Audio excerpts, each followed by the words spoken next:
요한복음 15장 1절에서 5절까지의 말씀을 우리 한 목소리로 오늘은 다 같이 한번 읽어보겠습니다. 요한복음 15장 1절에서 5절까지입니다. 함께 읽겠습니다. 시작. 나는 참 포도나무요 내 아버지는 농부라. 물은 내게 붙어 있어 열매를 맺지 아니하는 가지는 아버지께서 그것을 제거해 버리시고 무릇 열매를 맺는 가지는 더 열매를 맺게 하려 하여 그것을 깨끗하게 하시느니라. 너희는 내가 일러준 말로 이미 깨끗하여졌으니 내 안에 거하라. 나도 너희 안에 거하리라. 가지가 포도나무에 붙어있지 아니하면 스스로 열매를 맺을 수 없음 같이 너희도 내 안에 있지 아니하면 그러하리라. 나는 포도나무요 너희는 가지라. 그가 내 안에 내가 그 안에 거하면 사람이 열매를 많이 맺나니 나를 떠나서는 너희가 아무것도 할 수 없음이라. 아멘. 일터에서 풍성한 열매를 맺는 삶으로 오늘 말씀을 전해주실 텐데요, 우리 목사님은 제가 일전에 일터 학교에서 한 번의 강의를 들은 적이 있었습니다. 그 강의를 듣고 난 다음에 제 삶에 엄청난 변혁이 있었어요. 일이라는 개념, 직장이라는 개념이 이런 거구나. 완전 새로운 눈이, 신세계가 열렸습니다. 그리고 우리 목사님이 쓰신 책, 월요일의 그리스도인이란 책을 읽고는 이거는 우리 제가 앞으로 목회를 한다면 반드시 한 번쯤은 이 목사님을 모셔서 우리 성도들이 함께 목사님을 통해서 말씀을 드려야 되겠다, 이 생각을 하면서 마음을 다졌는데 오늘이 그날이네요. 오늘 밤 큰 은혜가 있기를 축복합니다. 우리 목사님 나오실 때에 우리 큰 기대하는 마음으로 환영의 박수로 모시겠습니다.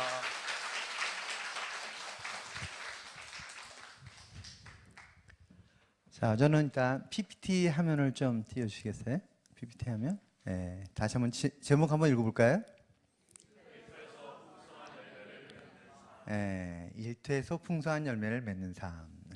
제가 이제 오늘 교회 예배당을 딱 들어와서 보니까 일단 예배당이 너무 멋있네요. 이렇게 딱 마음에 와닿는 게 너무 멋있었고, 두 번째는 제가 목사님과 저 목양실에서 잠깐 교제를 나눌 때 찬양팀이 나와서 찬양을 하는데 찬양을 너무 멋지게 하시는 것 같아요. 우리 찬양팀 멤버들 다 어디 있어요? 여기 앞에 계신 분들인가요 다? 자, 우리 이분들 아니라 다 같이 뜨겁게 한번 박수를 보내드리겠습니다. 근데 조금 아쉬운 게 하나 있네요. 여러분, 박수를 보내는 게 얼마나 중요한 사역인지 아세요? 박수를? 크리스찬은 반드시 해야 될 사역이에요. 뭐가? 박수를 보내는 게. 왜 그럴까요? 저는 만나는 모든 곳에서, 내가 있는 모든 곳에서 만나는 모든 사람들에게 박수를 보내는 삶을 사는 게 크리스찬의 삶이라고 생각해요. 왜 그렇죠? 축복의 통로이기 때문에 그래요. 축복의 통로. 이건 사역이에요, 사역. 모든 그리스도인의 삶의 기본적 사역. 그런데 중요한 게 뭐냐면 박수를 보낼 때의 자세예요. 마음 자세. 어떤 자세로 보내야 될까요? 예수님을 만났을 때처럼. 아시겠습니까, 여러분? 자, 우리 찬양팀에게 박수를 보내는데 어떤 자세로 보낸다고요? 예수님을 만났을 때처럼. 그럼 뭐가 드러날까요? 여러분의 신앙이 뽀록 나는 거예요, 이제. 아시겠죠? 여러분의 신앙 수준 한번 보겠습니다. 다 같이 뜨겁게 박수를 보내드리겠습니다. 네. 이런 식으로 박수를 보내는 겁니다. 아시겠죠? 여러분이 여러분의 배우자에게, 자녀들에게, 일터에서 만나는 사람들에게 이렇게 박수를 보내면 여러분이 축복의 통로가 돼서 분위기가 바뀌어요. 일터가 바뀐다니까요. 아시겠죠? 자, 좌우를 한번 둘러볼래요? 좌우를 옆에. 누가 오셨는지 잘 보세요. 자, 이 한 분 한 분이 바로 예수 그리스도가 죽기까지 하시면서 구원한 핏값으로 산 하나님의 자녀들이에요. 그렇게 보이세요? 네. 자, 이분들을 향해서 온 마음을 다해 다시 한번 예수님 말씀처럼 옆 사람을 향해서 다 같이 뜨겁게 박수를 보내드리겠습니다. 네. 박수를 보낼 때는요,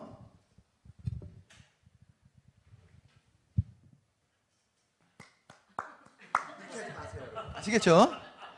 그 정 떨어지는 박수라 그래요. 예수님이 정말 싫어하세요, 이런 거.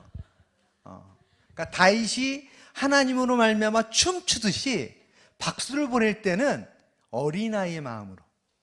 여러분은 어린아이는요, 이렇게 하면요, 올라오는 애들이 있어, 막. 위로 막 그냥. 그럼 어느 교회 갔더니 한 분이 그냥 정말 일어서서 하더라고, 막. 그래가지고 제가 큰 교회였는데, 어느 지역에서 제일 큰 교회였는데, 한 분이 그렇게 막 일어나서 막 이러길래, 제가 한 500명 이상 저녁 집회에 모였었는데, 그분한테 물어봤어요. 혹시 옆에 있는 분이 누구예요? 그랬더니 이분이 큰 소리로 뭐라 그랬을까요? 제 와이프입니다! 그러더라고요. 그랬더니 많은 사람들이 다 웃었어요. 근데 너무 궁금하잖아요. 이런 일이 흔하지 않은데. 그래서 제가 말씀을 다 전하고 나서 불렀어요. 그분들을. 그랬더니 두 손을 딱 붙잡고 오는데 한 44에 된 젊은 집사들이었어요. 이 손을 꽉 붙잡고 오길래 딱 불러서 그랬어요. 오늘 뭐 특별한 일 있어요? 그렇게 물어봤더니 그게 아니라 목사님이 말씀하시기를 바로 나랑 같이 사는 이 사람이 하나님이 주신 가장 큰 선물이란 마음을 갖고 살아야 된다. 이 얘기를 제가 했대요. 했는데 자기가 결혼할 때 와이프한테 그 고백을 했다는 거예요. 근데 그동안 사는 게 바빠서 잊고 살다가 목사님이 그 말을 하자 내가 이제부터는 이렇게 살아야 되겠다. 그런데 박수를 보내려니까 일어나가지고 성도 다 있는데 앞에서 일어나가지고 이렇게 박수를 보냈다는 거예요. 그래서 제가 말을 듣다가 감동을 받아가지고 제안을 했어요. 제가 지금 한 가지 제안을 하려는데 반드시 하겠다고만 하고 그렇지 않으면은 생각해 보겠다 그러면 안 하겠다니까 반드시 하겠대요. 목사님 말씀하시는 대로. 그래서 제가 제안을 했어요. 이제부터 아침에 일어나서 아내가 보이면 지금처럼 하십시오. 그랬더니 아멘 그랬어요 그냥. 그래서 제가 와이프한테 물었죠. 어떻게 할 겁니까? 그랬더니 저도 그렇게 할래요 그러더라고요. 제가 그 후로 못 만났는데 만일 그 부부가 아침에 일어나서 눈만 마주치면 이렇게 한다면 부부는 게 어떻게 될까요? 저 이게 크리스찬 삶이라고 생각해요. 만나는 모든 사람을 향해 축복의 통로가 돼야 돼. 근데 이게 훈련이 필요해요. 훈련이 어떤 훈련? 실제 만날 때마다 온 마음을 다해 박수를 보내는 거예요. 그럼 어떤 일이 일어난지 아세요 여러분? 옆 사람과 나와의 관계가 달라져요. 어떨 때? 온 마음을 다해 박수를 보내면. 그래서 불편했던 사람, 한 번도 대화를 안 했던 사람인데도 불구하고 그를 향해 온 마음을 다해 박수를 보내죠. 마음이 열려요. 그리고 주께서 그와 마음이 합할 수 있도록. 자, 어떻게 해야 돼 이제? 모일 때마다 온 마음을 다해서 만나는 사람에게마다 박수를 보내야 돼. 자, 이걸 제가 뭐라 그랬어요? 그리스도인의 사역. 사역이라 그래요. 반드시 해야 될 일이에요, 우리들의 일. 자, 그러면 다시 한번 복습 차원에서 자, 어린아이 마음처럼 옆에 분을 향해서 좌우로 다 같이 뜨겁게 박수를 보내드리겠습니다. 네. 네.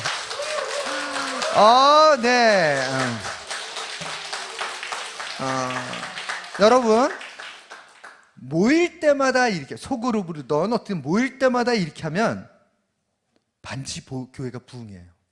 왜 그럴까요? 네, 딱 한 번 예를 들어볼게요. 오늘 한 성도가 처음 왔어요.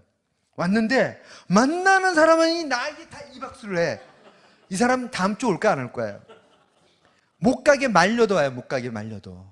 왜? 우리는 그렇게까지 축복의 박수를 받지 못하고 살고 있다니까요. 사역해야 돼요. 사역. 아시겠죠? 자, 오늘 오신 분들은 저랑 약속할 수 있어요 이제? 아시겠죠? 자, 만나면 온 마음을 다해 박수를 잘하는데 그것이 첫 번째는 어떻게 나타나요? 뭐 오는데 이렇게 칠 수는 없잖아요. 처음엔 뭐예요? 반갑게 큰 소리로 환한 얼굴로 인사를 하는 거예요. 만나는 사람에게마다. 해보세요. 그럼 인생이 바뀌어요. 실제예요, 여러분. 자, 여러분, 뭐, 빌라나 아파트에 살 때, 이렇게 공동 가구면 많은 사람들을 이렇게 지나다 만나잖아요. 그죠? 혹시 다른 층에 있는 사람 만나면 여러분 어떻게 해요? 제가 이걸 물어봤더니 20, 30대 젊은 여성들은 핸드폰 보고 있대요. 눈 마주칠까봐. 근데 핸드폰을 미처 꺼내지 못했을 때는 거울 보고 있대요. 안 보려고. 여러분은 어때요? 전 이건 크리스찬 삶이 아니라고 확신하는 사람이에요. 크리스찬은 어떻게 해야 될까요? 만나면 예수님을 만났을 때처럼 인사를 해보세요. 그러면 그 층에 있는 사람은요, 여러분을 다 알아요. 그러면 이제. 그리고 관계가 형성돼요. 그 전도하지 않아도 물어봐요. 몇 층에 사십니까? 몇 도시를 사세요? 이런 일이 일어나요. 자, 똑같아요. 기본 자세는. 주님, 만나는 모든 사람을 향해서 내가 예수님을 만났을 때처럼 반응을 할 수 있도록 저를 사용해 주십시오. 여기서 이제 직업을 가진 사람도 있고 전업주부도 있고 자기 자영업을 하는 사람도 있고 하는데, 만일 내가 자영업을 하는데 비즈니스가 안 된다, 이렇게 안 해서 그래요. 이렇게 만나는 사람에게마다 예수님을 만났을 때처럼. 근데도 비즈니스가 안 된다, 그럼 저한테 오지 말고 예수님께 가서 따져보세요. 왜 비즈니스가 이래도 안 될까요? 그런 일은 일어날 수가 없어요. 저는 88년부터 지금까지 기업에서 사역을 하는데, 기업에 가면 첫 번째 제가 하는 사역이 뭔지 아세요? 이 작업이에요. 인사하기. 그래서 저한테 물어요. 많은 목사님들이. 목사님 월요일부터 토요일까지, 요즘 뭐 금요일까지인데, 제가 처음에 이랜드에서 사역할 때는 월요일부터 토요일까지 일했어요. 월요일부터 토요일까지 매일같이 회사를 가요. 그럼 목사님들이 너무 궁금한 거예요. 매일같이 가서 회사에서 뭐 합니까? 이 질문을 저한테 해요. 제가 뭐 할까, 회사 가면? 자, 100% 크리스찬이 아니라니까요. 크리스찬 한 60% 정도 되고 40%는 비그리스도인이에요. 여러분, 비그리스도인은요, 목사님과 별로 이렇게 엮이고 싶어 하질 않아요.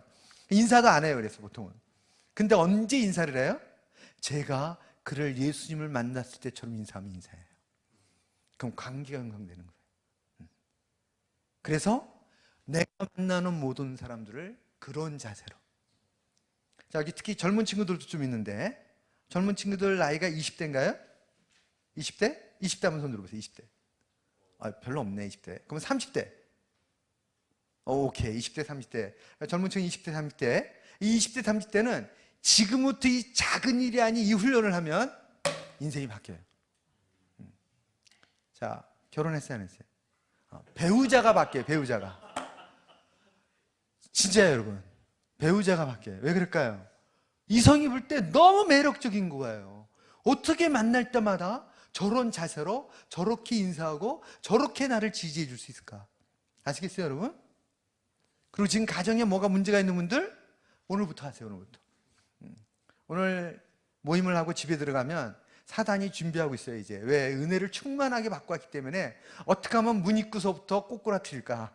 그래서 여기 이제 남편이나 아내분이 들어가면서부터 준비하고 있어요. 어떻게 하면 이 오는 마누라, 이 오는 남편 한바탕 할까?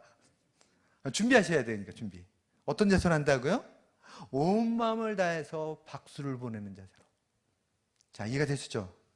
자, 오늘 이제 이 내용들을, 일터 속의 내용들을 나눌 텐데, 다시 하면, 여러분, 우리는요, 그리스도인이나 비그리스도인이나 인생을 살아갈 때 반드시 세 가지 질문에 직면한답니다. 세 가지 질문. 뭘까요? 자, 첫 번째는 이거입니다. 내가 누구인가? 크리스찬도 마찬가지예요. 끊임없이 이 질문 앞에 서요. 내가 누구인가? 두 번째는 내가 무엇을 해 사는가? 세 번째는 어떻게 살아야지 제대로 사는 것일까? 심할 경우는 죽는 날까지 이 질문을 해결하지 못할 수가 있어요. 자, 오늘 저는 이 세 가지 질문을 일터란 주제 속에서 여러분과 나눠보려고 그래요. 자, 첫 번째 질문 다 같이 읽어볼까요? 시작. 네, 지금 분위기는 잘못하면 경로당 분위기가 돼요. 아시겠죠? 뭐든지 읽을 때는 주장하는 자세로 읽는 거예요. 다시 한번 첫 번째 시작. 오케이. 두 번째. 세 번째. 네, 오늘 시간이 되는 대로 이 세 가지 질문에 대한 답을 찾아가려고 합니다. 여러분, 뭐가 보이세요? 잘 보이나요? 동상이에요, 동상. 이거는요, 마게도니아라는 나라가 있는데 이 그리스 위에 있어요. 저는 정말 주의 은혜로 많은 나라를 순회할 수가 있었어요. 강의 때문에. 그래서 제가 이 마게도니아를 가게 되는데, 마게도니아의 수도에, 이 스코프에라는 수도의 중앙로를 지날 기회가 있었어요. 근데 이 마게도니아가 이 관광 수입을 도모하기 위해서 이 수도의 중앙로를 만들어서 예술의 거리로 만들었어요. 예술의 거리로. 그래서 가다 보면 전부 다 양쪽으로 조각상들이 있어요. 끊임없이 계속 이렇게. 근데 제가 이 조각상을 보는 순간 너무 강력하게 저에게 메시지가 와닿았어요. 왜? 제가 설교할 때 너무 많이 인용했던 것이었어요. 이 동상은요, 동상이 이렇게 있는데 앞에 마스크가 하나 있는 겁니다. 여기도 마스크가 있고 여기도 있고 뒤에도 있어요. 4개의 마스크가 붙어 있어요, 그냥. 근데 표정이 다 달라. 제가 이걸 보는 순간 야, 이거 근데 제가 실수를 했어요. 사진을 4개의 표정을 다 찍어야 되는데 하나만 찍어 갖고 온 거예요. 그러니까 저만 봤어요. 그러니까. 그죠? 그래서 심각한 표정, 웃는 표정, 뭐 막 이런 4가지 표정이 있는데 이걸 보는 순간 제가 이런 생각이 드는 거예요. 맞다. 우리는 내가 어디서 누구를 만나냐에 따라 표정이 달라요. 말이 달라요. 태도가 달라요. 제가 회사에서 직원들을 만날 때 제 말과 태도랑 제가 CEO들을 만날 때랑 우리 팀 목회자, 목사님들을 만날 때랑 제 아내를 만날 때랑 또 아이들을 만날 때 똑같은 전데 제가 변신을 하는 거예요. 계속 변신을. 여러분 안 그래요? 누구나 그렇죠. 그죠? 이때 이 질문을 던지게 되는 겁니다. 끊임없이 변신되는데 이 변신되는 나는 과연 누구인가? 근데 이때 사용하는 단어가 있어요. 페르소나라는 단어예요. 페르소나. 들어보신 분이 있을까요? 페르소나. 이 페르소나라는 라틴어에서 나온 단어가 펄슨이라는 단어예요. 펄슨. 사람. 이 페르소나라는 단어는 요즘 어떻게 번역되냐면 이렇게 번역돼요. 가면, 변신 이런 말로 보통 번역이 돼요. 그래서 인간은 끊임없이 가면을 쓴다는 거예요. 배우자를 만날 때의 가면, 자녀를 만날 때의 가면, 일터에서 만날 때의 가면, 교회 왔을 때도 또 잘 치장된 가면, 이렇게 상황에 따라 나의 얼굴의 마스크가 바뀌는 거예요. 근데 중요한 건 이거예요. 그러면 바뀌지 아니한 나라는 진정한 존재는 누구냐는 거예요. 자, 한번 생각해 보세요. 나란 어떤 사람일까? 자, 그러면서 여러분에게 제 질문을 던져볼게요. 생각해 보니까 나는 특별한 사람이다 라고 생각되는 분만 손을 들어보세요. 오케이. 아니, 몇 분 없네. 자, 옆에 분에게 이제 질문을 던지는 거예요. 뭐라 질문하냐면, 손을 안 든 분들에게 이렇게 질문하는 거예요.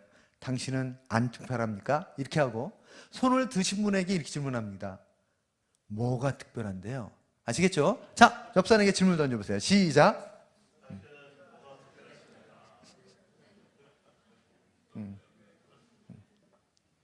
자, 제가 이렇게 질문을 던지면은 한국의 성도들은요, 2가지 반응 중에 하나예요. 옆 사람에게 질문을 던지는 분이 있는가 하면 앞을 끊임없이 보는 사람이 있어요. 그냥 뭐라고 질문하든 나는 오로지 목사님만 보겠습니다. 그래서 절대 얘기하면 안 될 것처럼 옆 사람과 얘기도 안 해. 심할 경우는 인사도 안 해. 그냥 교회가 크면요 인사를 안 하더라고. 그래서 제가 오늘은 좀 짧게 했는데, 큰 교회 가면 이 앞에 인사하는 거, 악수하게 하는 거, 일어서서 이거 엄청 훈련시켜요. 그냥. 그러니까 이분들 갑자기 와가지고 막 3,000명이 모였는데, 목사님이 처음 본 목사님이 오자마자 막 일어서게 하고 인사하게 하니까 막 정신을 못 차리더라고. 그냥 이게 크리스찬인 삶이에요. 삶. 아시겠죠? 오늘 제가 갈 길이 멀어서 오늘은 여러분께 스킵했는데, 앞으로는 일어나서도 인사합시다. 아시겠죠? 일어나서도 온 마음을 다해 박수를 보내자고요. 예. 자, 다시 하면, 자, 나는 특별한 사람인가? 자, 여러분 뭐가 보이는 것 같아요? 뭐 같아요, 이게? 이게 뭐 같아요? 뭐를 달아놨는데? 그리고 이 사람이 이거에 제목을 붙인 거예요. 항소물이라고. 근데 이게 뭐예요? 2가지가. 보여드릴게요, 이제. 길가에 버려진 녹슨 자전거였어요. 이미 수십 년 전의 일이죠. 더 이상 쓸모가 없었기 때문에 아무도 그걸 주목하지 않았어요. 그냥 쓰레기 더미 속에 있는, 그리고 만지기도 꺼림직한 그런 망가진 자전거. 휠이 다 무너져서 더 이상 쓸 수가 없어요. 뭐 고칠 수도 없어. 그리고 핸들은 뭐 이게 옛날 핸들이에요. 진짜 이게 우리나라 몇십 년 전. 일제강점기에도 있었던 그런 앤들이에요, 저게. 근데 녹이 쓸어서 만지기도 꺼름직해요. 근데 어느 날 한 사람이 가을에 산책을 나갔다가 그 쓰레기 더미를 지나다가 그거를 보게 된 거예요. 그러자 이 사람이 지나치지 않고 그걸 보다가 가까이 가서 굴러가지도 않기 때문에 그것을 잡고는 질질질 끌고 집에 왔어요. 그럼 여러분이 보시다시피 이걸 어떻게 했어요?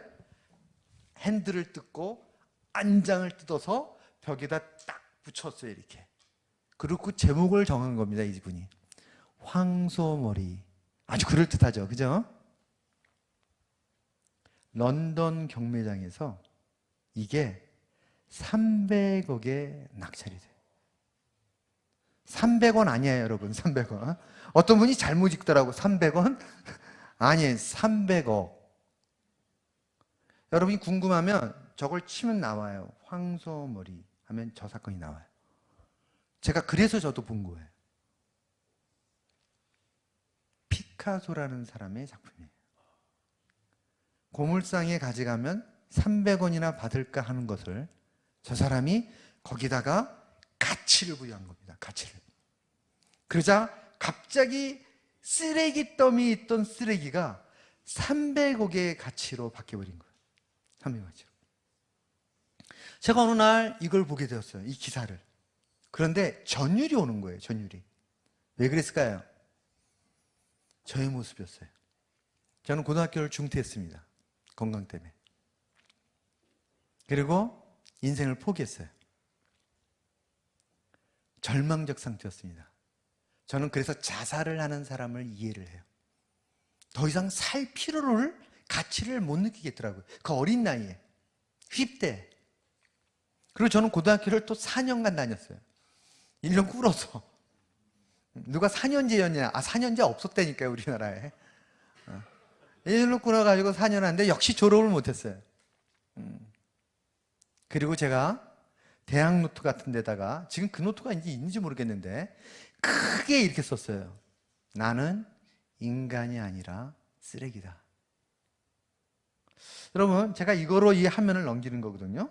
이거로. 여기 보면 X포인트라고 써 있어요, 이게. 포인터예요, 포인터. 이거는 화면을 넘기는 거예요. 이게 쓰레기예요? 아니라니까요. 너무 지금 유용해요. 근데 제가 1년에 이거를 하나 정도씩 바꿔요. 왜 그럴까요? 어느 시간이 가면 작동이 안 돼요, 작동이. 약을 새로 껴도 작동이 안 돼요. 아까 갑자기 안 돼서 깜짝 놀랐는데, 아니, 보니까 약을 가르니까 다시 작동이 돼요. 근데 이걸 언제 제가 버려요? 약을 갈아도 작동이 안 될 때는 버려요. 그때 쓰레기가 되는 거예요. 쓰레기라는 건요, 길가에 있는 돌을 말하는 게 아니에요. 유용하게 썼는데, 그러나 더 이상 가치가 없으면 쓰레기가 되는 거예요. 여러분이 앉아있는 의자, 그리고 이 강대상, 그리고 여기 있는 주변에 있는 모든 것들 다 유용한데 더 이상 가치가 없을 때 사용하는 단어가 뭐예요? 쓰레기예요. 저는 제가 제 인생에 엄청난 기대가 있었어요. 저는 제가 원하는 대학, 원하는 과를 갈 수 있을 것 같은 기대가 있었어요. 그러니까 공부 좀 하던 사람이에요. 그랬는데 결과는 고등학교를 중퇴하고 인생을 포기하는 것까지 된 거예요. 그래서 저는 더 이상 제 인생에 쓸모가 있다고 생각하지 않았어요. 그래서 대학 노트에다 제가 이렇게 쓴 겁니다. 나는 인간이 아니라 쓰레기다. 제가 저를 포기했는데 보니까 부모님도 저를 더 이상 기대하지 않더라고요. 저희 형님은 한국에서 제일 좋은 대학을 나왔어요. 그리고 박사학위를 가지고 있는, 비행기를 우리나라에서 최초로 띄울 때 그 연구팀의 한 사람이었어요. 제트 엔진 공학 박사예요. 저희 아버지는 저희 형보다 저를 더 기대했어요. 저희 형님은 내향적이었는데 저는 말도 잘하고 활동적이고 야망도 있어 보이고, 그래서 얘가 일을 크게 저지를 내다, 이런 기대를 가지고 나에게 끊임없는 기대와 희망을 가졌는데, 그 아버지께서 제가 고등학교를 중퇴하니까 그 다음부터 다시는 그 말을 안 하시더라고요. 그래서 제가 알았어요. 아, 쓰레기가 맞다. 아무도 나를 기대하지 않는구나. 그게 제 인생이었어요. 그런 어느 날, 보여주실래요? 하면, 그런 어느 날 자, 우리 한번 읽어볼래요? 우리가 아직 다 같이 시작.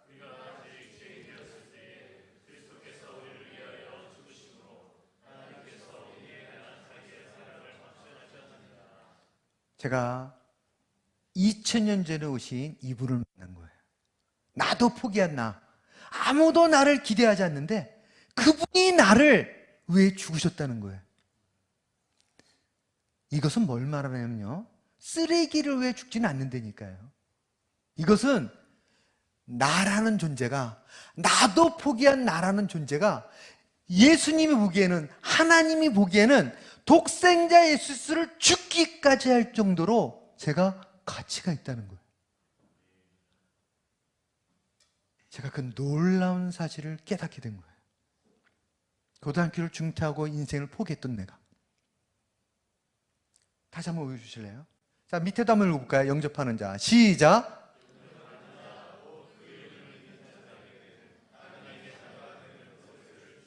하나님의 자녀가 되는, 그 다음을 주셨으니 거기까지. 다시 한번 하나님의 자녀가 되는, 다시 한번 하나님의 자녀가 되는.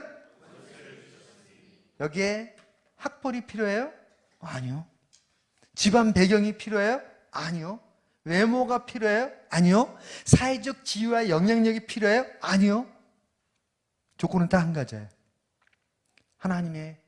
하나님께서 보낸 독생자를 나의 인생의 주인으로 모셔드리면, 내 인생의 주인으로 그분을 영접하면 어떤 일이 일어난다고요? 하나님의 자녀가 되는 권세를 주셨으니. 자, 제가 여러분이 질문을 던져볼게요. 저 이제 확신 있게 답변할 수 있는데, 자, 한번 제가 10초 동안 여러분 시간을 드릴 테니까, 그러면 지난달 동안 내가 누린 하나님의 자녀의 권세가 뭔가 잡히는 게 있어요, 여러분?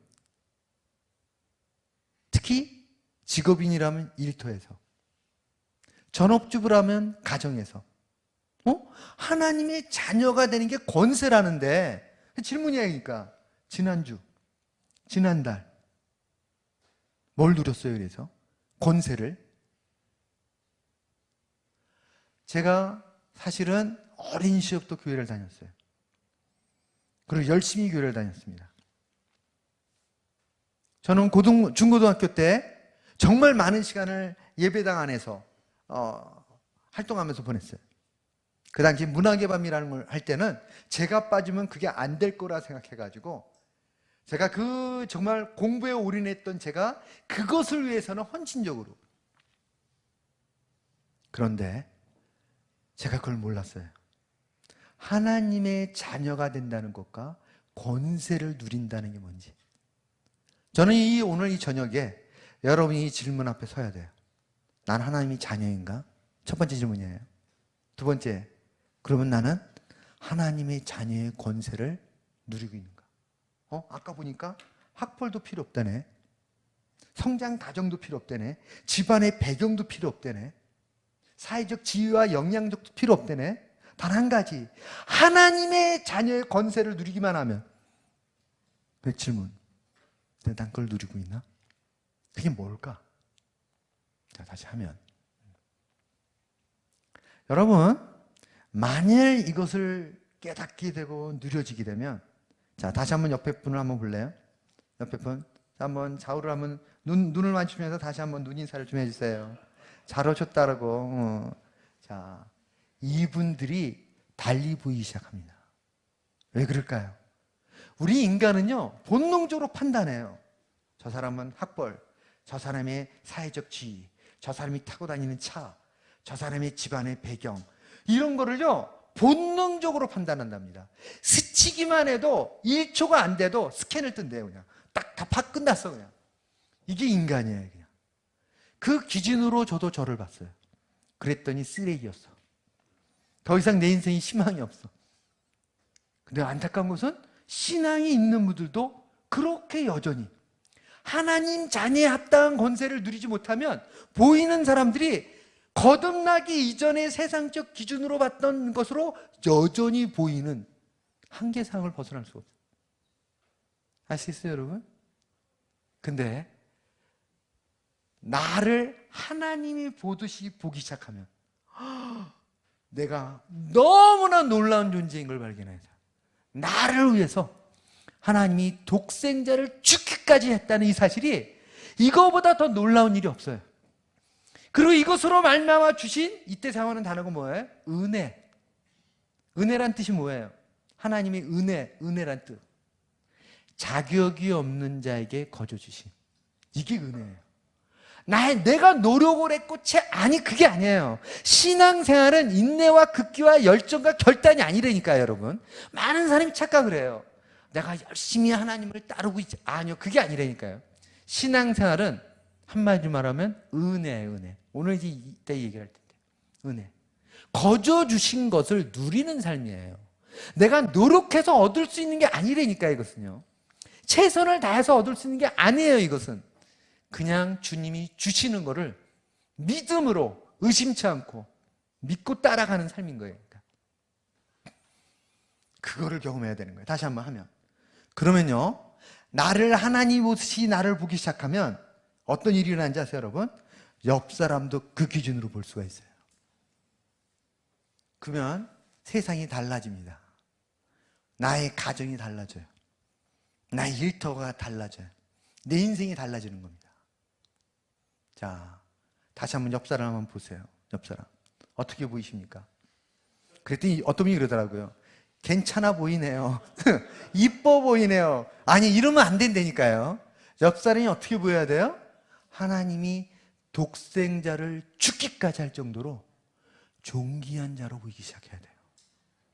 그렇게 보기 시작하면 춤추듯이 기뻐하세요. 왜 그럴까요? 하나님이 나를 통해 일하시기를 시작한 겁니다. 근데 이게 쉽지가 않아요. 그렇게 보이세요, 옆에? 다시 한번, 옆에 분들. 그렇게 보여요, 이제? 자, 그러면 다시 한번 뜨겁게, 다 같이 온 마음을 다해 박수를 보내드리겠습니다. 오케이! 멋있네. 예. 자, 볼까요, 이제? 다시 한번 하면. 자, 다시 한번 읽어볼래요? 시작.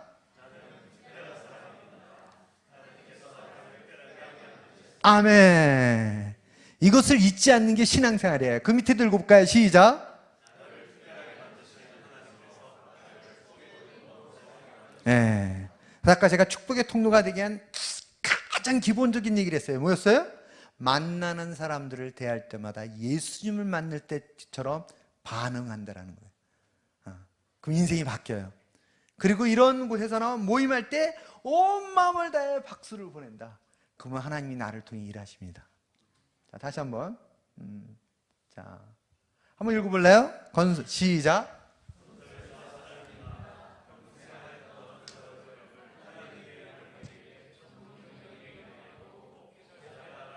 엄청난 결단이에요, 이분은요.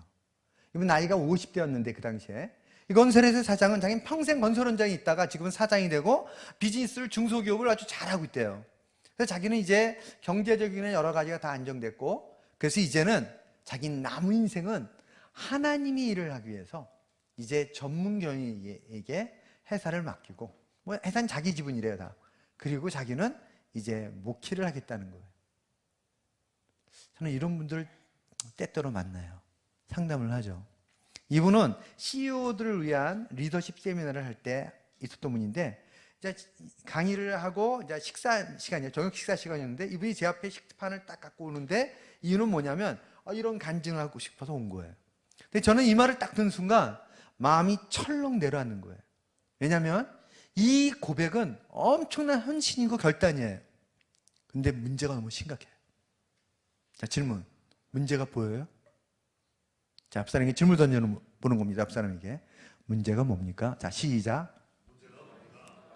그럼 답을 해줘야죠. 이제 질문했으니까. 자, 30초씩 답을 해줘요. 이 사장님의 문제는 이겁니다. 이렇게.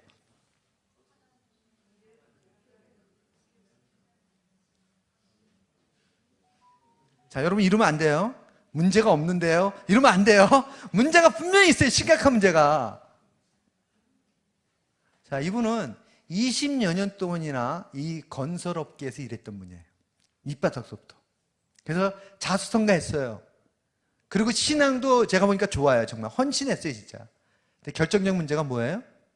20여 년 동안의 건설원장의 삶에서 하나님의 일이 뭔지 모르는 거예요. 여러분 제 말이 이해가 되십니까? 제가 만나는 너무나 많은 크리스찬들의 딜레마가 이거예요. 일터에서 삶의 대부분의 시간을 보내는데 그곳에서 하나님의 일이 뭔지 모르는 거예요. 그럼 이 사람들이 생각하는 하나님의 일은 뭐예요? 예배당에 와야 돼. 그럼 여기서 성경 공부해야 돼. 여기서 예배 드려야 돼. 여기서 기도해야 돼. 그거는 하나님의 일이래. 근데 그렇게 따지면 인생의 5%도 안 돼요, 하나님의 일이. 자, 다시 한번. 자, 읽어볼래요? 세상 일 때문에. 시작. 똑같은 맥락이에요. 이분은 안수 집사님이었는데 이분이 말하는 세상의 일은 비즈니스예요, 비즈니스. 이분이 말하는 주님의 일은 뭐냐? 예배당을 중심으로 하는 신앙활동을 말하는 거예요. 자기가 봉사하고 해야 돼. 비즈니스가 바빠가지고 못하겠대. 이분의 심각한 문제는 뭐예요? 그러면 당신은 비즈니스로 인생의 7, 80%를 보내는데 거기는 주님의 일이 없나요? 이거예요. 저는 이 사역을 수십 년째 하고 있어요.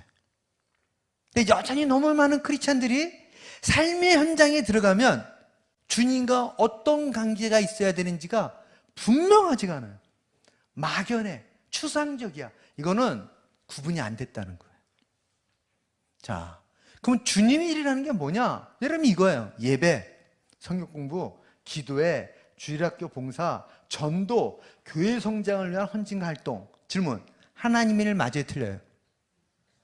이렇게 자신이 없어요 이제 다. 다시 한번, 하나님의 일 맞아요, 틀려요? 하나님의 일이야만 해요 이게. 근데 문제는 뭐예요? 이것만 하나님의 일일 때 직업은, 제가 하고 싶은 얘기는 이거예요. 직업은. 똑같은 맥락은 이거야. 가정은. 그럼 가정 안에서 하나님의 일은 뭐냐는 거야. 이것만 하나님의 일이라면. 자, 다 같이 읽어볼래요? 자기 육체를. 시작.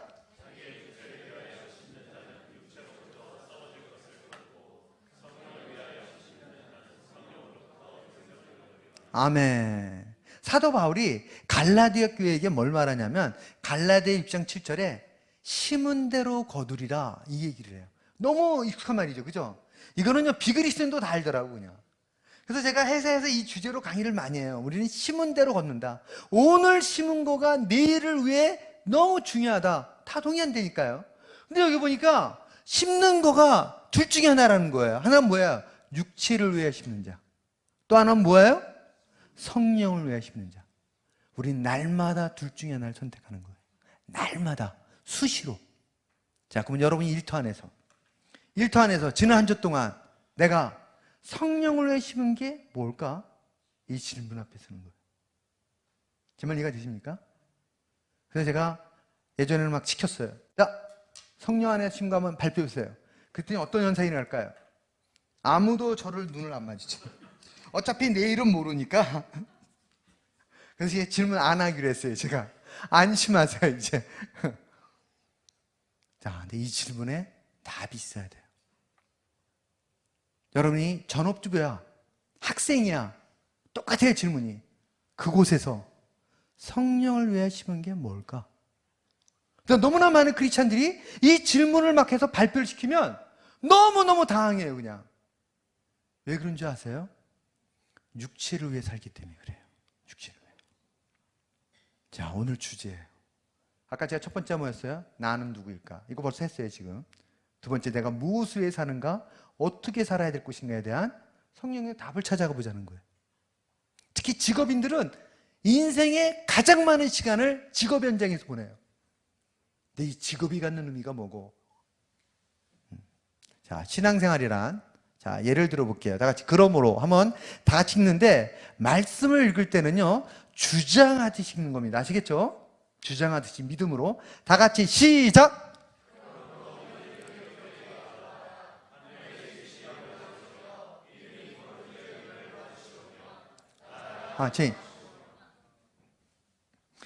네, 제가 목이 말랐는데 물이 밑에 있었네요. 자, 오늘 이 내용 처음 보신 분 있어요? 이 내용은요, 비그리스도인도 알아요, 비그리스도인도. 주기도문은.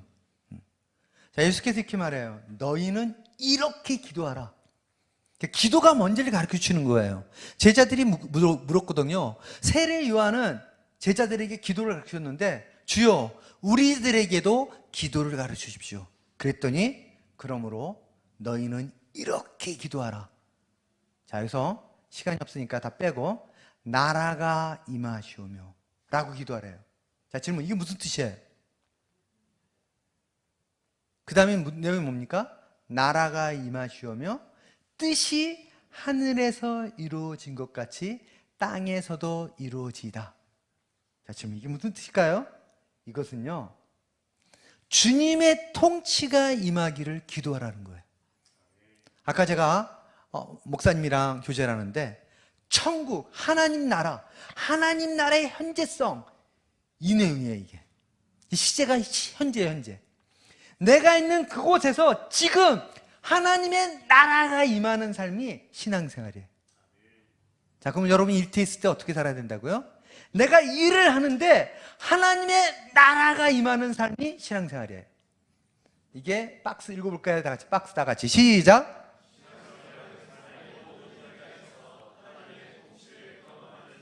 아멘. 이게 성령을 위해 사는 삶이에요. 이게 간증이 있는 삶이에요. 이 삶이 드라마틱한 삶입니다. 이 삶이 하나님의 권세를 누리는 삶이에요.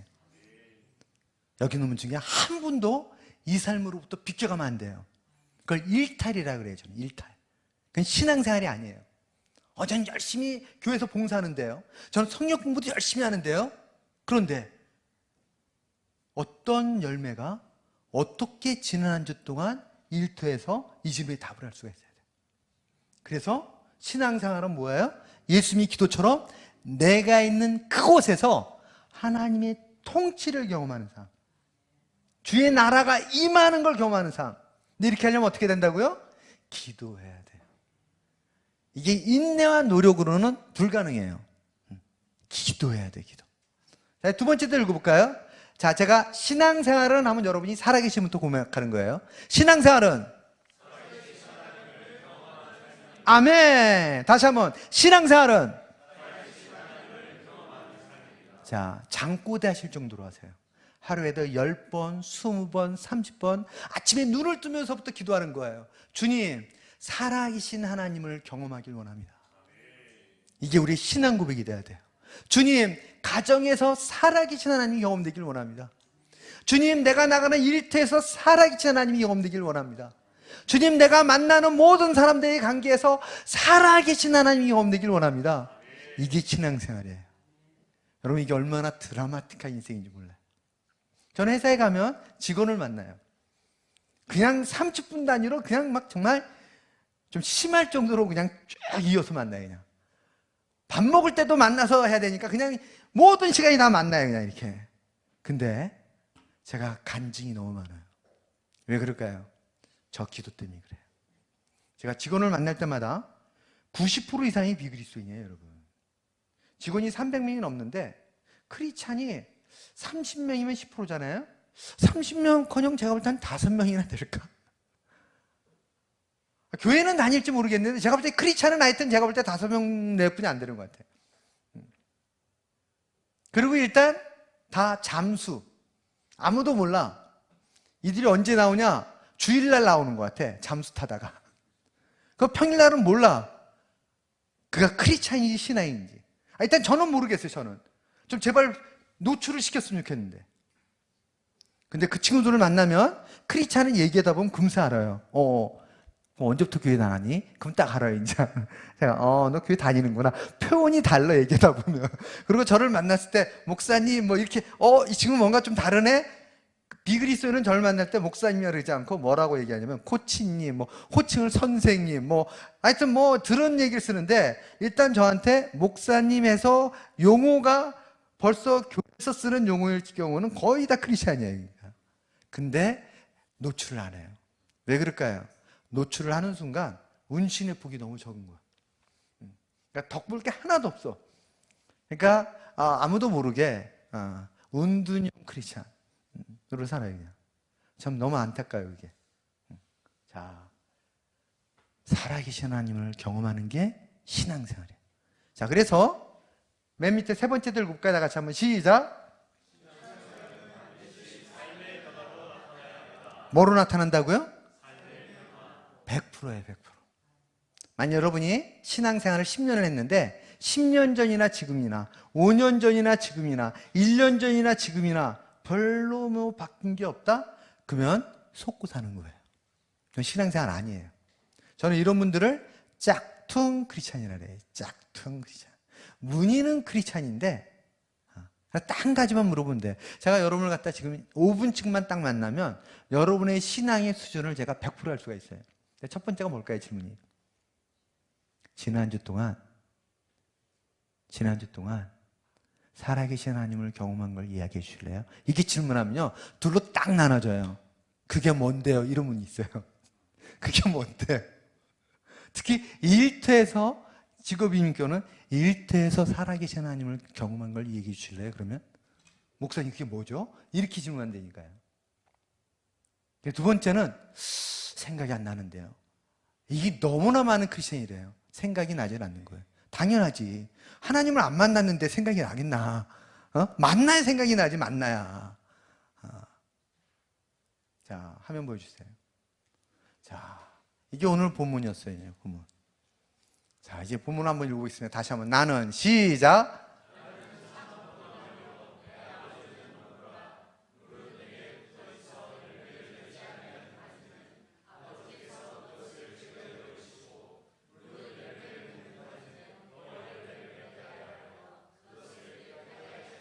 아멘.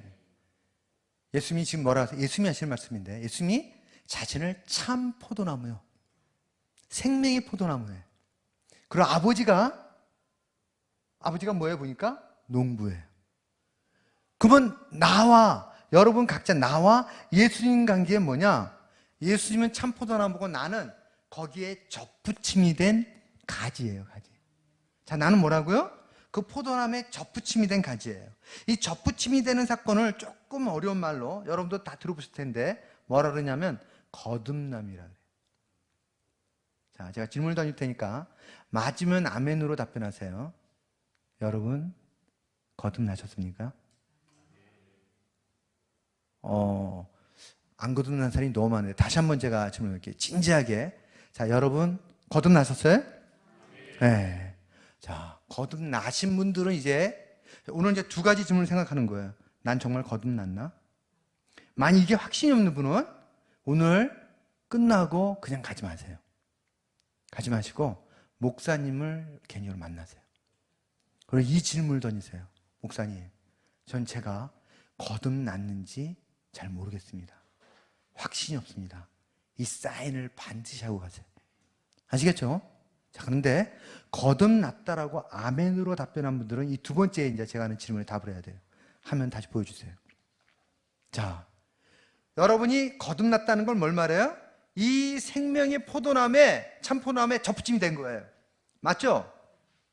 근데 본문에 보니까 접붙임이 돼 있다면 반드시 열매를 맺어야 된대요. 만일 열매를 맺지 아니한다면 제거 대상이래. 왜? 짝퉁인 거야. 이건 가짜인 거야. 정말 이해가 되세요? 자, 그럼 질문. 여러분이 붙어 있다면 반드시 열매를 맺어야 되는데 첫 번째 질문. 지난주 동안 무슨 열매를 맺었나요? 자, 한번 10초 동안 생각해 보세요. 지난주 동안 무슨 열매를 맺었지? 한 주가 너무 짧으면 좀 더 쓸게요, 제가. 한 달 동안. 지난 한 달 동안 내가 무슨 열매를 맺었나? 잡히는 게 있어요? 만약 잡히는 게 없다면 안타깝게도 재고 대상이 될 수가 있어요. 자, 또 다른 질문 해볼까요? 반드시 열매를 맺어야 되는데 그렇다면 먼저 이 열매가 뭐예요? 내가 맺어야 될 열매?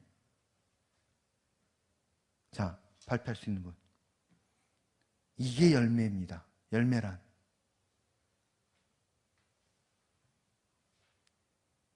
제가 할게요, 제가. 예, 제가 손 들었으니까 제가 발표하겠습니다. 제가.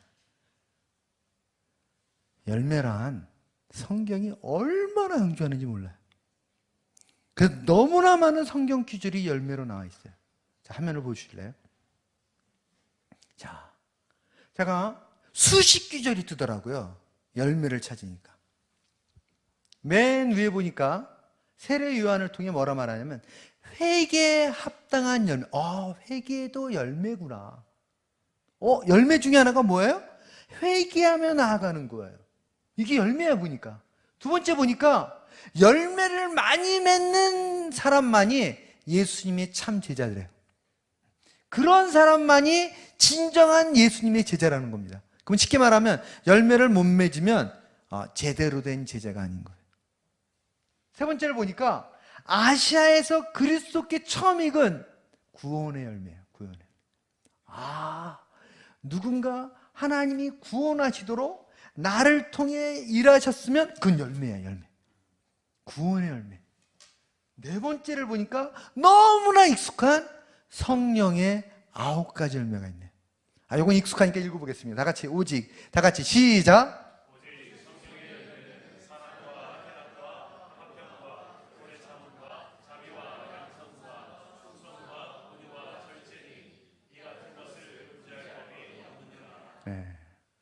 시간이 되면 나중에 목사님이 좀 더 깊이 있게 나눌 때가 있을 거예요. 근데 밀려오잖아요, 그죠? 열매가 뭔지. 자, 또 보여드릴까요, 이제? 자, 여기 보니까 빛의 열매라는 단어를 또 사용했어요. 그 다음에 또 뭐가 있어요? 선한 열매라는 게 있어요. 선한 열매라는 게. 그 다음에 그 밑에를 보니까 의의 열매라는 단어도 또 있네요. 성경이 예수님과 제자들이 열매가 너무 중요하다. 아니, 열매를 맺지 아니하면 신앙생활이 아니다. 그런 걸 알았던 거예요. 그래서 맨 마지막에 보니까 베드로는 베드로서에서 뭐라 썼어요? 열매 없는 자가 되면 안 된다는 거예요. 반드시 열매를 맺어야 된다는 거예요. 자, 그러면 보니까 성경에 뭐 이외에도 많아요. 이제 성경 주요들이.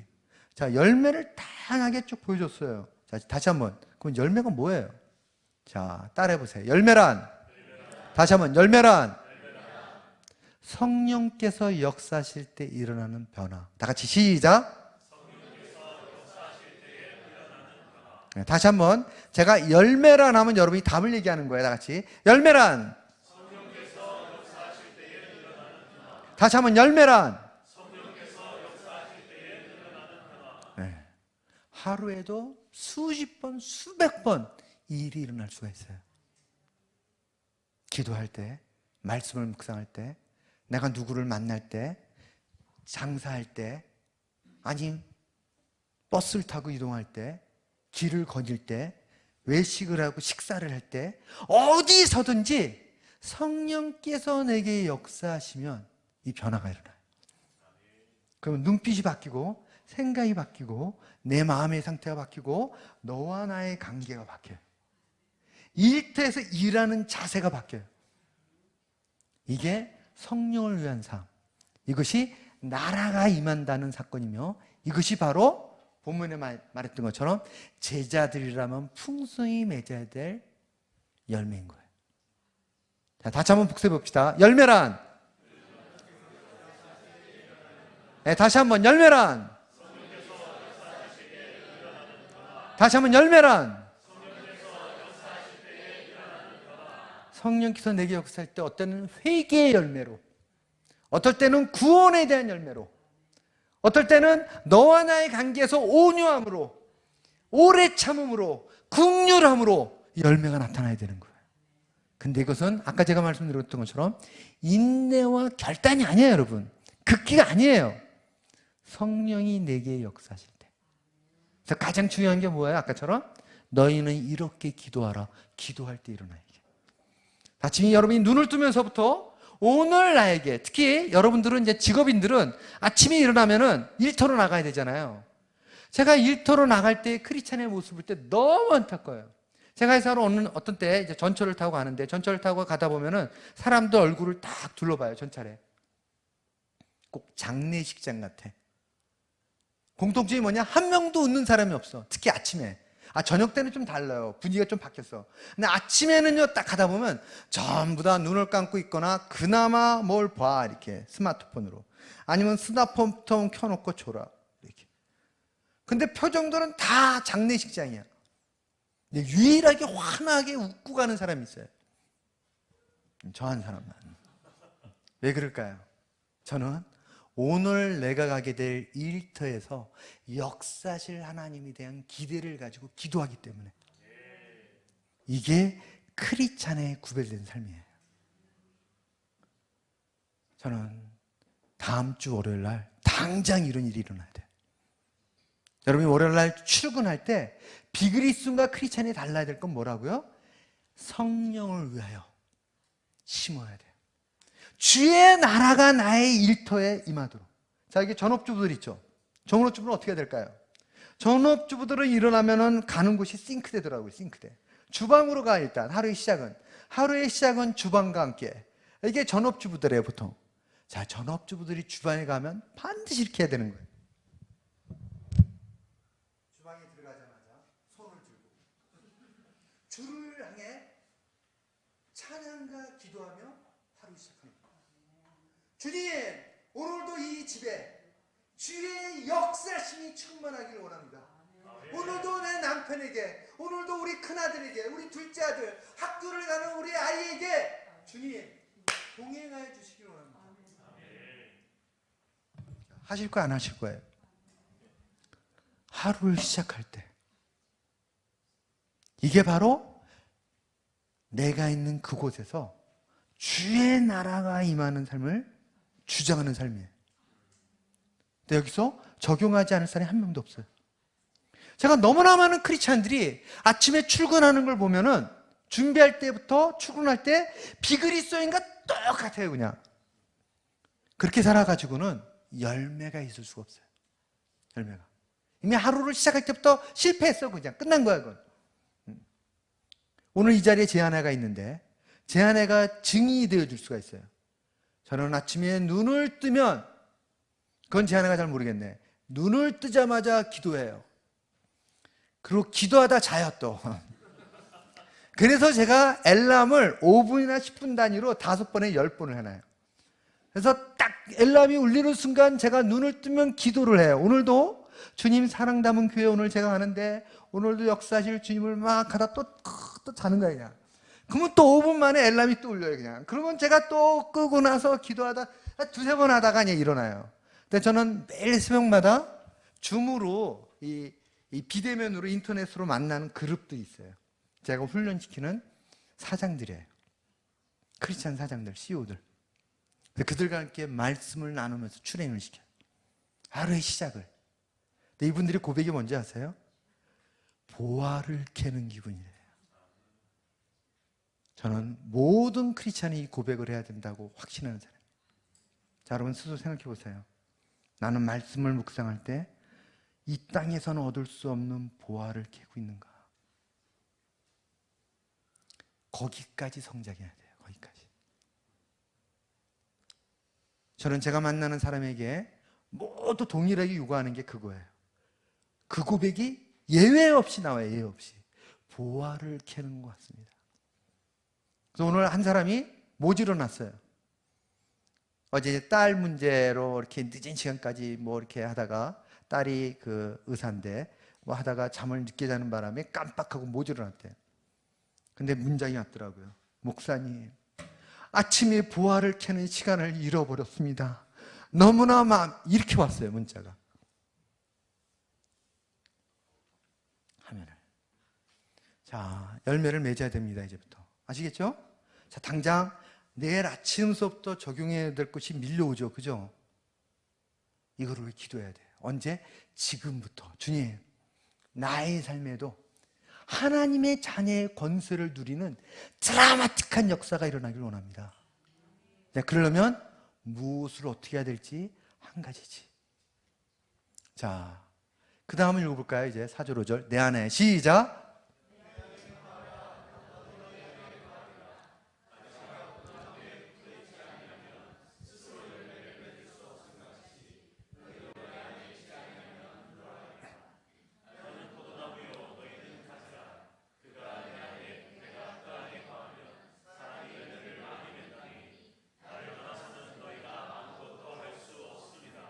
정상적인 크리스찬이라면 풍성한 열매를 맺길 원해요. 왜냐면요, 그것은 이 땅의 그 무엇과도 바꿀 수가 없어요. 전 저의 남은 인생에 넘치는 기대가 있어요. 설레임이 있어요. 제 아들이 저한테 이런 얘기를 해요. 20대 26살, 둘째 아들이 26인데 이 둘째 아들이 저한테 얘기를 해요. 아빠, 나는 내가 만나는 내 친구들 중에서도 아빠처럼 열정적으로 이렇게 멋지게 사는 사람 처음 봤어. 우리 아들은 어느 날 한 분은 교수님이랑 같이 식사를 하는데 그 교수님이 제 아들한테 이 얘기를 했어요. 너의 아빠가 어떤 분인지 알아? 그랬더니 제 아들이 큰 소리로 네, 저 잘 알아요. 그런 거예요. 그러니까 이분이, 교수님이 어떤 분인데? 그랬더니 훌륭하신 분이죠. 이러더라고요. 그래서 제가 옆에 앉아있는데 얼굴이 화끈화끈 울으면서 제가 그때부터 어떻게 할까요? 야, 아들을 실망시키면 안 되겠다, 정말. 아들이 자기가 만난 사람 중에 가장 훌륭한 사람이 아버지란 얘기를 공개적으로 하더라고요. 그래서 제가 어떻게 살아야 될까요, 이제? 그거에 합당하게. 여러분, 제가 여기서 뭘 강조하려고 그러냐면은, 우리가 그리스도 안에 살면 이런 변화가 일어나요.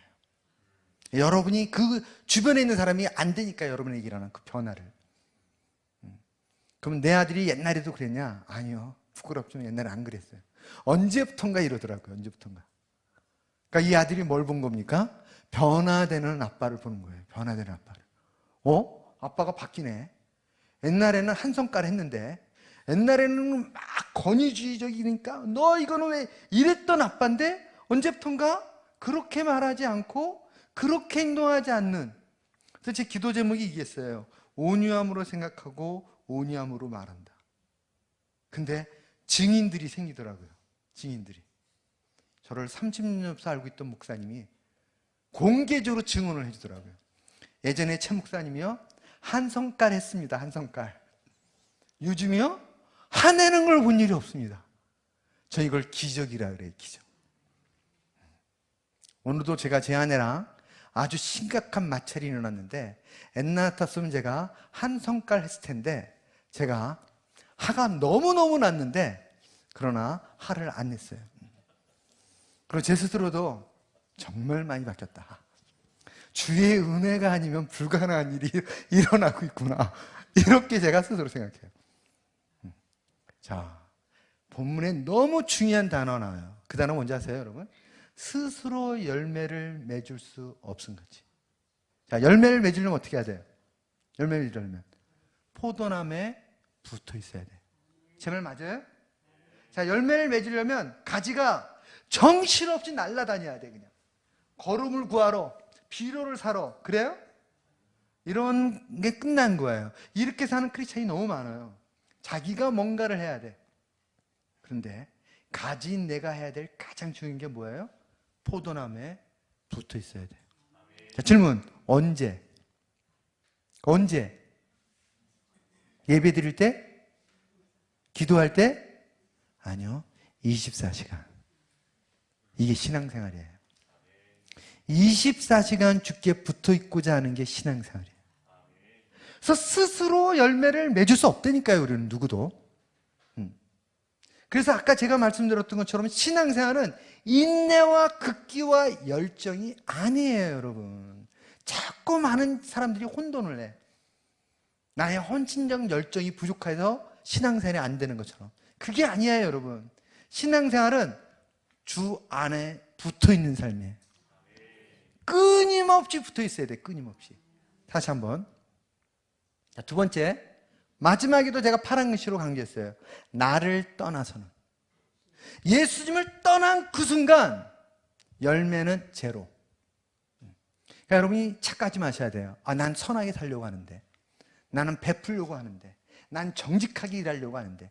비그리스도도 그렇게 살아요. 비그리스도도. 그게 신앙생활이 아니에요. 신앙생활은 주님 앞에 붙어 있어야 돼요. 이러면 하나님의 자녀의 권세를 경험해요. 왜? 하나님이 임재하시기 때문에. 그래서 오늘 시간이 없어서 거기까지 못 가겠지만 여러분이 일을 할 때는 어떻게 되느냐? 크리스찬과 비그리스도인이 일할 때 차이는 이 단어가 딱 맞아요. 무슨 일을 하든지 죽게 하듯 하고. 다 같이 따라해보세요. 골삼이삼. 다시 골삼이삼. 다시 한번 골삼이삼. 골로새서 3장 23절이란 말이에요. 크리스찬의 삶의 자세, 골삼이삼. 무슨 일을 하든지 마음을 다하여 주께 하듯 하고 사람에게 하듯 하지 말라. 이 일은 자술이라는 거예요. 여러분이 무슨 일을 하든지 주께 하듯 하면, 자, 질문. 이게 무슨 뜻이에요? 자, 여러분이 제가 회사를 가면, 아침 일찍 회사를 가면 제일 먼저 하는 게 뭐였냐면 제가 걸레를 빱니다. 그냥 아무도 시키지 않고 저한테 기대하지 않았지만 아무도 오지 않은 그 사무실을 걸레질을 해요. 기도하면서 콧노래로 찬양을 하면서. 전 그 시간이 너무 행복해요. 제가 막 청소를 하는데 한 여직원 중에 경력 직원으로 입사한 한 여직원이 저를 아주 까칠하게 봐요. 어떻게 정도냐면 제가 인사하면 인사도 안 해요. 이렇게 외면하고 다니는 여직원이 있었는데 어느 날 이 여직원이 일찍 나왔어요, 회사를. 근데 제가 청소하는 걸 보고 그때부터 저에 대한 태도를 완전히 바꾸더라고요. 제가 그때 알았어요. 아, 섬김의 리더십이라는 게 무엇으로도 대체할 수가 없구나. 그래서 그 친구가 어느 날 저한테 이러는 거예요.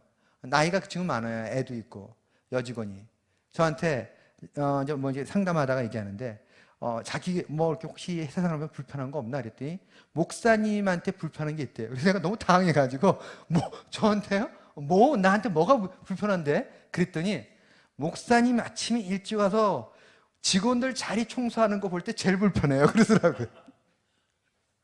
왜냐면 자기들이 해야 되는데 목사님이 그냥. 근데 여러분, 제가 때때로 크리스찬들에게 이걸 보여줘요. 다 걸레질을 한 다음에 크리스찬은 왔잖아요. 그럼 크리스찬들이 제일 먼저 나를 보자마자 하는 게 뭘까요? 걸레를 뺏으려고 그래. 걸레를 그냥. 왜 열심히 하는 걸 뺏어가려고 그래. 왜? 그래서 제가 제발 그러지 말라 그래요. 제발. 왜 나의 특권을 네가 뺏어가냐? 그럼 걸레 찾아봐, 딴 데 가서. 그래놓고 그 친구를 데려가요. 그다음에 걸레 빠는 데 데려가서 그걸 빨아서 보여줘요. 얼마나 더러운지. 그래서 제가 이 얘기를 해줘요. 누군가 걸레질을 하지 않으면 이 밤새 바닥에 쌓였던 이 먼지가 우리가 돌아다니면서 일어나서 우리가 호흡하면서 필터링을 한다. 내가 이것 때문에 걸레질을 안 할 수가 없다. 그랬더니 알아요. 근데 두 번째 얘기 그러더라고요. 그런데 일찍 오는 게 너무 힘들어요. 아시겠어요, 여러분? 다시 하면. 자, 주 안에 있으면 너와 나의 관계가 내가 있는 곳이 바뀌어요. 왜 그럴까요? 주님이 저를 통해 일하시기 때문에 그래요. 무슨 일을 하든지 죽기 하듯 한다는 것은요, 그게 청소를 하든지 걸레질을 하든지 아니면 쓰레기장을 치우든지 세상 사람이 볼 때는 지극히 하찮은 일을 할지라도 그 일을 죽게 하듯이 한다는 것은 첫째, 따라해보세요. 이 일터의 주인이 주님이시다. 시작. 이게 전제가 돼야 돼요. 무슨 일을 하든지 마음을 다하여 죽게 하셨다는 것은 내가 있는 그곳의 주인이 주님이시다라는 것을 인정하는 거예요. 자, 그 두 번째도 따라 볼래요? 주님이 원하시는 수준으로 한다. 내가 원하는 기대 수준이 아니에요.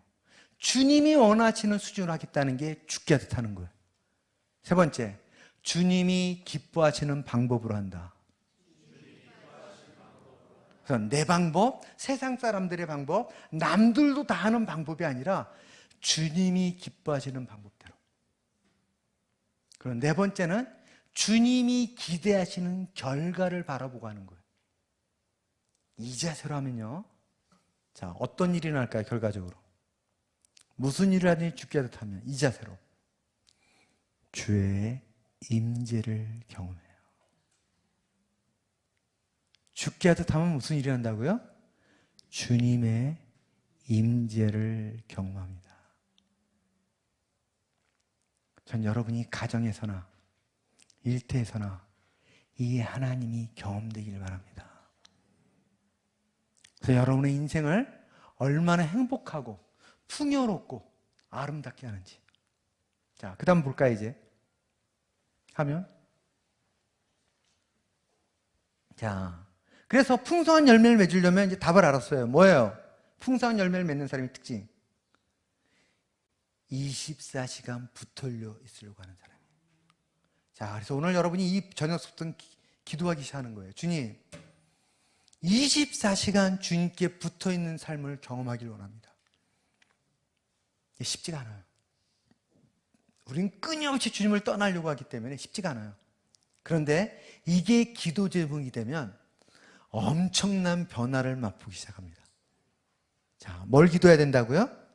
24시간 주 안에 거하는 삶을 경험하도록 인도하여 주십시오. 경험하도록 붙들어 주십시오. 이 기도를 시작하는 거예요. 그럼 풍성한 열매였죠. 자, 제가 이제 인물들을 보여줄 텐데 인물을 보여주면 크게 읽어보는 겁니다. 네, 다시 한번 시작.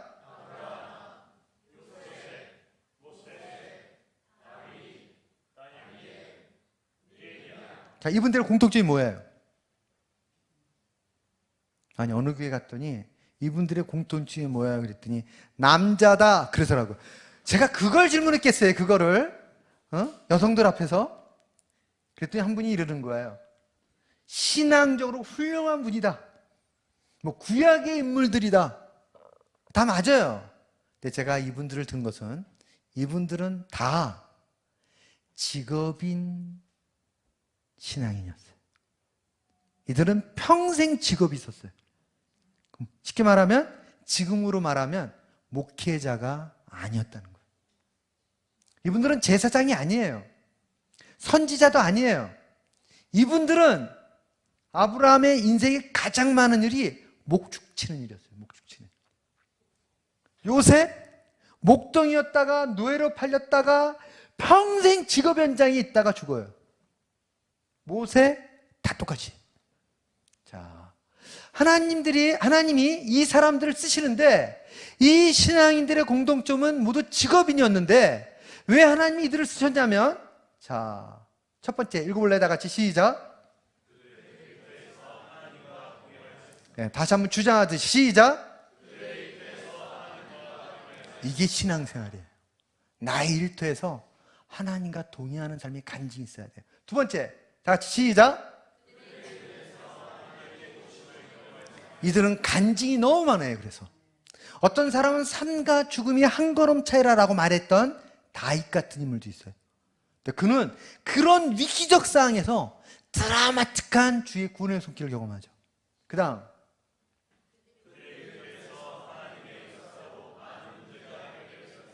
신앙생활은 문제가 없는 삶이 아니라 끊임없는 문제에 직면해요. 날마다. 근데 크리스천의 특권은 뭐가 돼야 된다고요? 그 문제 가운데 역사하시는 하나님을 경험하는 삶이에요. 전 여기 있는 모든 분들이 그런 놀라운 일을 경험할 수 있기를 바랍니다. 그래서 맨 마지막에 어떤 일이 일어나야 된다고요? 다 같이 시작.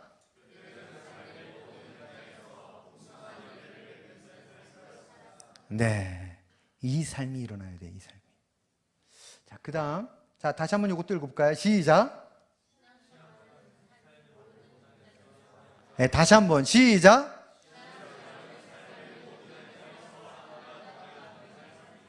아멘.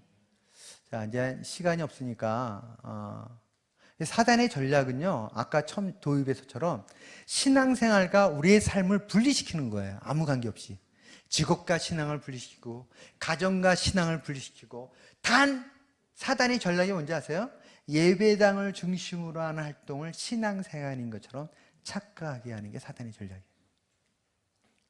이건 이제 여러분이 기회가 되면 꼭 읽어봤으면 좋겠어요. 자, 시간이 없으니까 자, 건너뛰고 결론 하나를 좀 보고 갈게요.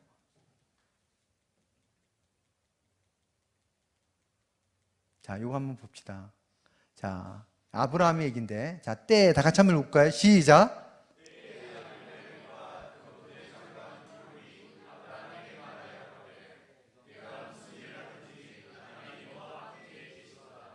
아비멜렉은 블레셋의 왕을 말해요. 근데 이 아비멜렉이 아브라함에게 자기의 군대 장관 비굴이라는 사람과 함께 대동에서 아브라함을 만나러 왔어요. 왜 만나러 왔냐면 화친을 맺자고. 아브라함이 두려웠던 거예요. 왜 아브라함이 두려웠냐? 저것 때문에. 아브라함이 무슨 일을 하든지 하나님이 아브라함과 함께 하는 거예요. 이 아브라함이 두려웠던 거예요. 자, 질문. 크리스찬의 경쟁력은 뭐예요? 내가 어디서 무슨 일을 하든지 하나님이 나와 함께 하심을 드러내 보여주시는 거예요. 이게 여러분의 경쟁력이 돼야 돼요. 자, 이제 옆 사람에게 이렇게 믿음으로 주장해 주길 바라요. 뭐라 주냐면 이렇게 하는 거예요. 당신이 또는 권사님이 또는 형제가 또는 집사님이 무슨 일을 잠깐 이거 보여줘야 돼요. 무슨 일을 하든지 하나님이 함께 하십니다. 자, 다시 한번 옆 사람에게 다 같이 시작.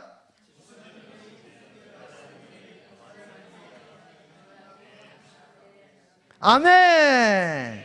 자, 그럼 서로 아멘으로 동의해 주는 거예요. 다시 한번 시작. 자, 당신이부터 해야 돼요. 당신이부터. 당신이 무슨 일을 하든지 하나님이 당신과 함께 하십니다. 다 같이 시작. 아멘.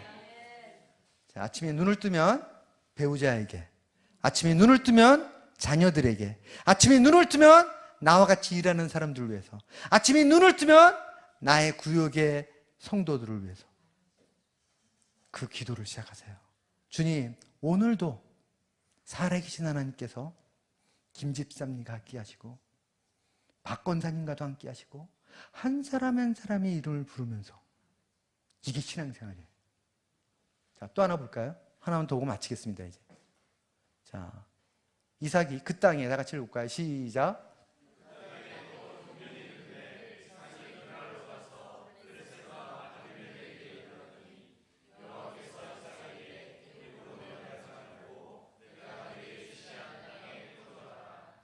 우리는 원치 않는 이런 흉년 같은 게 임해요. 절망적이에요. 그 당시에는 흉년이 임하면 인간이 할 수 있는 일이 아무것도 없어요. 일단 곡식이 다 말라버려요. 그리고 키우던 가축이 다 전멸을 해버려요. 그냥. 그럼 사람은 그냥 손 놓고 죽는 거예요. 진짜. 이게 흉년이에요. 흉년이라는 재앙이 닥치니까 이삭이 살기를 위해서 그랄이라는 지역을 가요. 여러분이 이제 인터넷 들어가서 그랄 치면, 구글에 들어가 치면 딱 나와요. 그랄은 이 지중해 연안에 지금의 이 팔레스타인이 사는 곳이에요. 이 그랄 평야. 지중해 연안에 있는 편화지예요. 이 여기에는 먹을 것이 있다는 걸 알았던 거예요. 곡식이 되니까. 그래서 이삭이 그 그랄로 가요. 그 블레셋 지역이었는데 그곳에 왕 아비멜렉에 이르렀는데 가서 보니까 생존이 보장이 안 돼. 너무 두려운 거예요. 그러자 이삭이 애굽으로 가고 싶었어요. 근데 다시 한번 하면 그냥 놔두세요. 이제는요. 하나님께서 이삭이 뭐라 말씀하세요? 애굽으로 내려가지 말고 내가 내게 지시하는 이 땅에 머물라. 자, 그러면 이제부터 이삭이 갈등을 시작하는 거죠. 어떤 갈등? 합리적 생각으로는 애굽에 가야 돼. 근데 하나님은 생명이 보장이 되지 않는 이 땅에 머물라 그래. 근데 주님이 말씀하시니까 이삭이 그 땅에 머물러요. 이삭이 그 땅에. 다 같이 시작.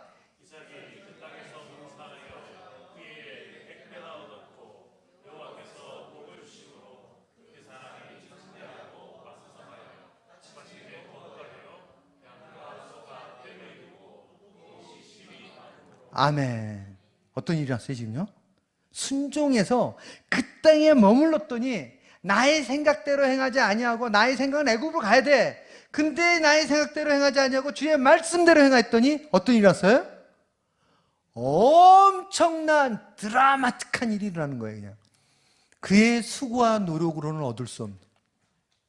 질문, 여러분 이런 경험이 있으세요? 전 이것이 크리스찬 삶이라고 확신해요. 자, 질문. 이삭과 같이 드라마틱하게 역사하시는 하나님을 경험하려면, 자, 여러분의 삶에 뭐가 있어야 돼요, 이제? 순종, 그죠? 순종이 있어야 돼요. 근데 순종 전에 뭐가 있어야 돼요? 네. 이삭은 하나님과 동행했던 거예요. 그래서 주의 음성을 들을 수가 있었던 거예요. 너무나 많은 크리스찬들이 하나님과 만나질 않아요. 그러니까 주님의 뜻을 알 수가 없는 거라. 오늘 내가 뭘 결정할 때 내가 결정하는 게 결정이야. 주님의 뜻을 물을 수가 없어. 왜? 주님을 안 만나는데. 여러분은 어때요?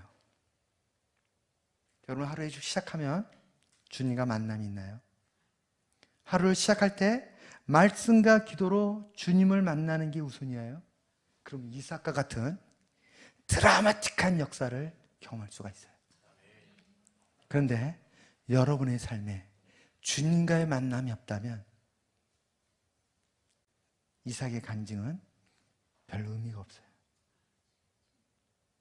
잠깐 기도하겠습니다. 우리는 이 시간에 정말 풍성한 열매를 맺는 삶이 무엇인가를 말씀을 통해 생각해 봤습니다. 주님이 여러분 한 사람 한 사람에게 구체적으로 저는 말씀해 줬다고 생각해요. 당장 내일 아침서부터 무엇을 어떻게 해야 될지. 그래서 저는 여러분이 이 시간 주님 앞에 나아가는 시간을 갖길 바랍니다. 주님이 나의 마음을 아십니다. 아름다운 말이 아니라 내 마음의 깊은 곳부터 죽게 하는 간절함을 가지고 이 시간에 나아갈 수 있길 바랍니다. 이 시간 기도하겠습니다.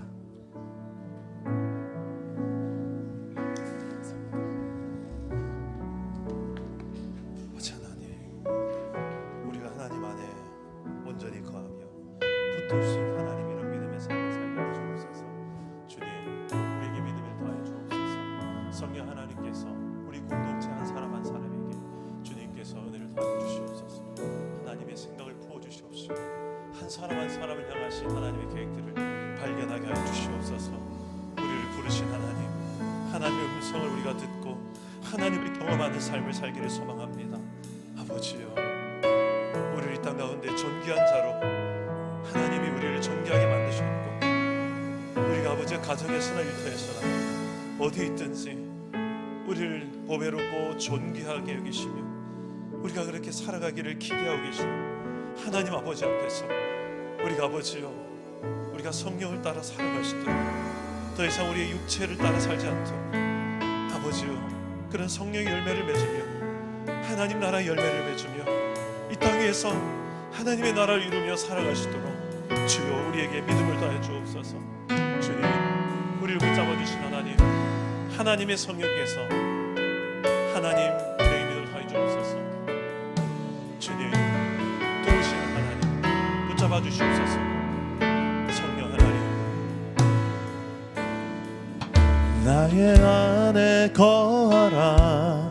나는 내 하나님이니 모든 환난 가운데 너를 지키는 자라. 두려워하지 말라. 내가 널 도와주리니 놀라지 말라. 네 손 잡아주리라. 나의 안에 거하라. 나의 안에 거하라. 나는 내 하나님이니 모든 환난 가운데 너를 지키는 자라. 두려워하지 말라. 내가 널 도와주리니 놀라지 말라. 내 손 잡아주리라. 내가 너를 지명하여 내가 너를 지명하여 불렀나니 너는 내 것이라. 내 것이라. 너의 하나님이라. 내가 너를 보배롭고 존귀하게 여기노라. 너를 사랑하는 내 영혼. 내가 너를 지명하여 불렀나니 내가 너를 지명하여 불렀나니 너는 내 것이라. 내 것이라. 내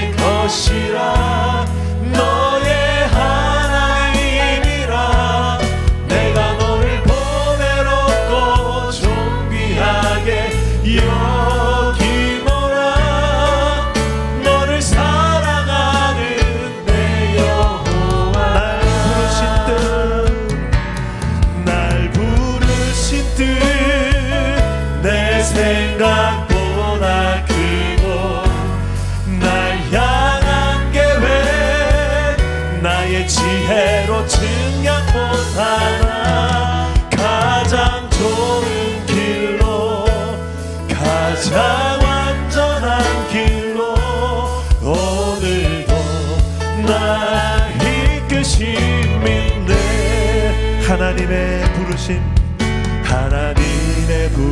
부르심에는 후회하심이 없네. 내가 이 자리에 선 것도 주의 부르심이라. 하나님의 부르심에는 결코 실수가 없네. 나를 부르신 하나님의 신실하심을 믿네. 날 부르신 듯 내 생각보다 크고 날 향한 계획 나의 지혜로 증량 못하나 가장 좋은 길로 가장 완전한 길로 오늘도 날 이끄심 있네. 작은 나를 부르신 뜻을 나는 알 수 없지만 오직 감사와 순종으로 주의 길을 가리라. 때론 내가 연약해져도 주님 날 도우시니 주의 놀라운 그 계획을 나는 믿으며 살리. 아멘.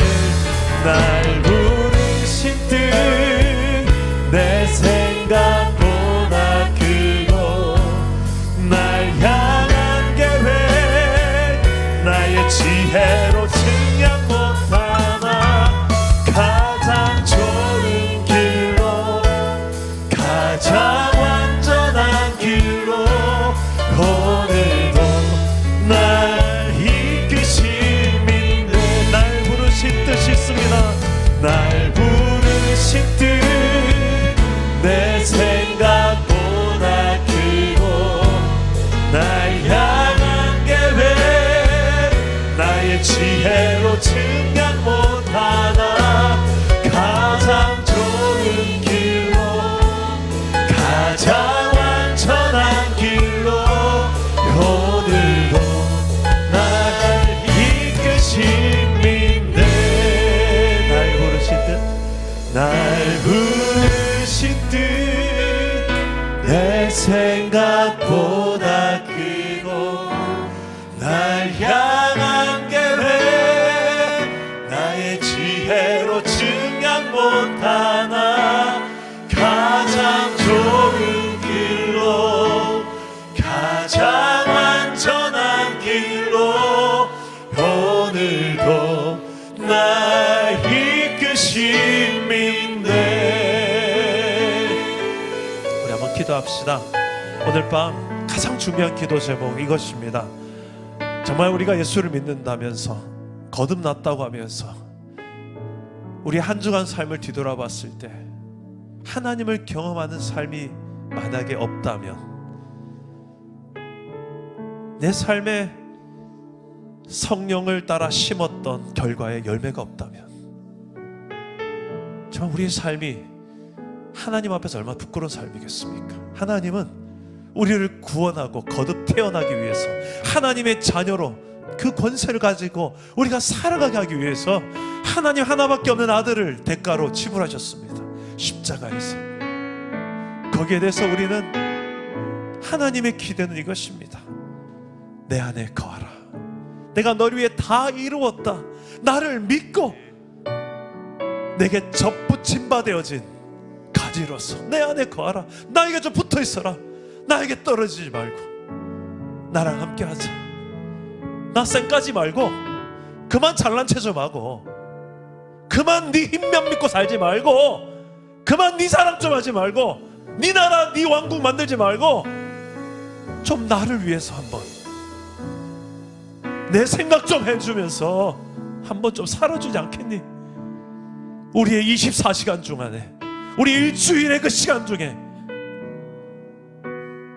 주일만 딸랑 한두 시간만 하나님의 일이라고 하지 말고, 하나님, 내 삶의 전 영역에 정말 하나님을 인정하며 하나님과 접붙임바 되어진 주님과의 연합의 삶을 내 삶에서 예배로 올려드리는 그런 하나님의 자녀는 권세를 내 주변의 모든 사람들이 알아볼 수 있도록, 주여, 내 가정에서부터 출발할 수 있도록, 내 자녀들이 인정하는 아빠, 엄마, 내 남편과 아내가 인정하는 배우자, 내 직장 동료들이 인정 안 할래 안 할 수 없는 저 사람 예수 믿는 사람이다, 그걸 당당하게 말할 수 있는 주여 내가 되게 하여 주시옵소서.